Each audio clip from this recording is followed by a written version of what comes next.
Պատրաստվում ենք հարության տոնին, փառաբանության տոնին։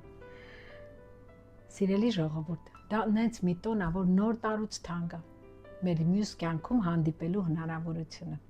Եվ այդ օրը ընդունված է հայկական տրադիցիայով պատրաստել ձուկ, քանի որ գիտեք, Հիսուս Քրիստոս կերակրեց մարդկանց ձկով։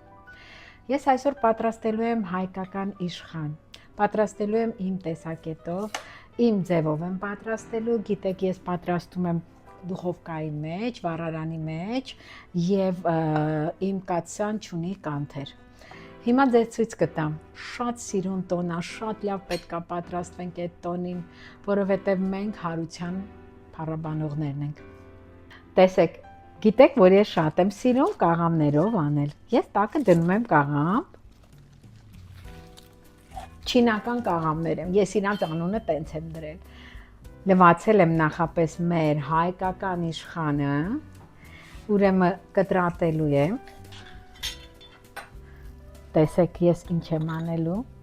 ուրեմն հատիկ եմ ես անում, սիրում եմ, որ ինքը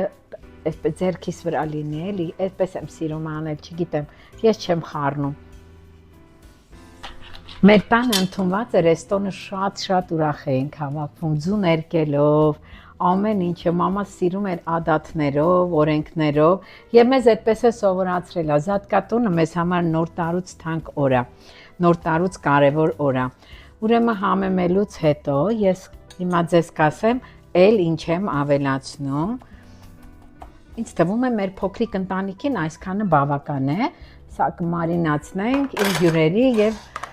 իմ ընկերների համար։ Դնելու եմ լավրովիլից դափնու տերևներ,